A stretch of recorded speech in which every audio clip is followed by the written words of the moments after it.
What up, inside 1822? Back with another WWE Monday Night Raw review. This is follow up this past weekend W SummerSlam. So if you want to know how I felt overall about the show, please stay to the end of the review for my final overall thoughts. I am so happy this stable finally have a name. The Vision, I have no issue with it. But my biggest issue is involving Seth freaking Rollins and Triple H, the lead of creative. Seth freaking Rollins is supposed to be the biggest heel on Monday Night Raw. He cashed in on CM Punk to win the World Heavyweight Championship once again.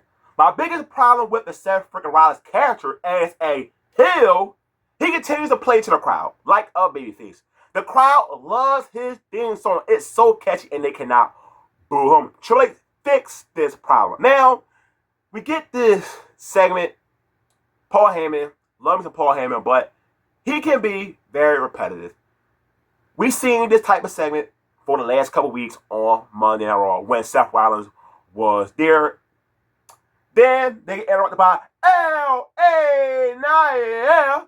LA Knight won Seth Rollins in a world title match. Adam Pearce came out, made a decision. This will be the main event, and also everybody will be banned ringside.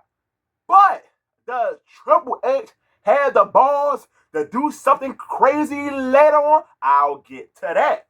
First match of the night, Sheamus versus Rusev. This was an okay match right here, but it ended in a countout. And throughout the rest of the show, they were brawling with each other in the back. Rusev, Sheamus. Okay, they're going to have a fourth match, but it's time to make the fourth mean something. Can we get, hey, whoever won this, the number one contender? Or can we get a gimmick match? I am liking what they are doing inside the ring, but they really need to do something important for that fourth match. Grayson Waller, I don't understand why he's involved with the New Day, but I'm happy to see the guy is getting more TV time. This is back-to-back matches for him. He takes on Penta, and they did have a solid match. Penta is the victor. Post-match, he takes out the New Day. I'm not sure what are they doing with Penta. You got Grayson Waller and New Day. Penta by himself. We know his brother on SmackDown. So I'm not sure what are they plans for Penta.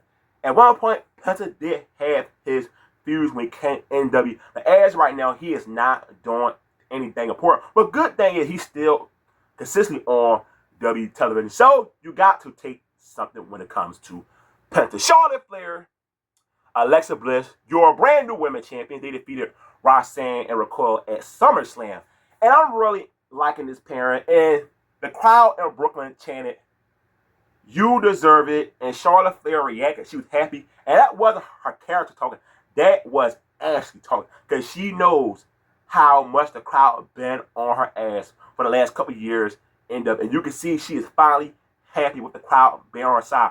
Good job, W. All you had to do was give her the right storyline to get the fans engaged with the Charlotte Flair character. It just sucked. It took to 2025 to finally strike gold with a storyline involving Charlotte Flair.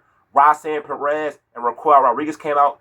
They did do a rematch. I did like this match better than the one at SummerSlam. And I was surprised how much of a workhorse Charlotte Flair was in this match. I said, God damn, when am I going to see Alexa Bliss get tagged back in? It was like Charlotte Flair did all the work in this match. Still your women tag team champions, Charlotte Flair and Liv Morgan. I'm not sure, are they going to continue this feud between these two ladies or do another tag team match with Charlotte Flair and Liv Morgan. Dom Mysterio takes on Dragon Lee, and this match annoyed me. I get Dom is a calorie hill, but come on, man. So you had a Grande Americano come out. Then someone else from Mass. Then a third person. And that led to Dom Mysterio defeating Dragon Lee. Dragon Lee is not an important piece on Monday Night Raw where you got to protect them with three guys interfering in that match that led to Dom Mysterio being the winner. Come on, Triple H, do better. AJ Styles came out. Of course, AJ Styles lost to Dom Mysterio. And of course, they will set up a rematch. I'm just not sure when it will take place. Next week, Raw or Clash in the Castle. Becky Lynch, who defeated Liv Vicarious to retain her Intercontinental Championship. said she is looking for a brand new channel, and it is Nikki Bella. And I did like this segment between these two ladies.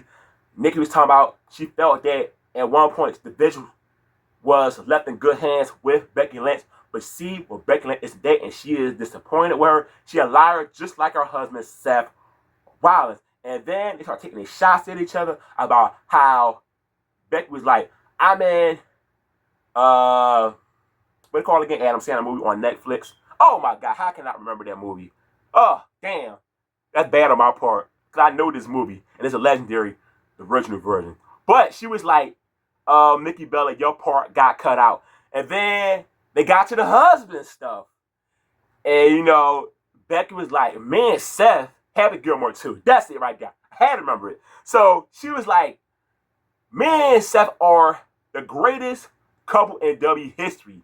And then she said, wait, oh, and we all know John Cena. And when she said, because you can't see him anymore, the crowd in Brooklyn exploded. Because Nikki was doing a good job. She had the crowd on her side, but Becky flipped it with the John Cena line of Nikki Bella was supposed to get married to John Cena. We all know the history between her and John Cena. John Cena found someone else, and Nikki Bella did find someone else, but they are now divorced. Fuck that guy. By the way, what he did to her, I'm happy she is in a better place without that jackass. You know what? They did a good enough job in this segment to have me say, yes, I am looking forward to Nikki Bella versus Becky Lynch. The main event, LA Knight takes on Seth freaking Rollins. Best match of the night.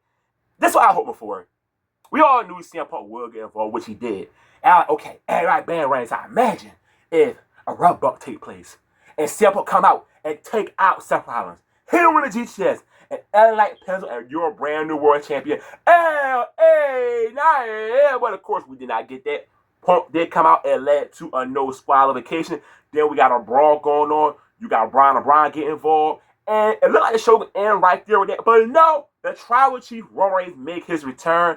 And he takes out everybody. But then the Vision get the upper hand on Roman Reigns, CM Punk, and LA Knight. And once again, the disrespect. Bronson Reed once again took off Roman Reigns, Jordan. This time, some Jordan 1s. My goodness, talk about disrespect, Bronson Reed. Now, the way this show ended, my guess is they're going to do a 6-man tag match, or they're going to do a triple threat at Clash in the Castle.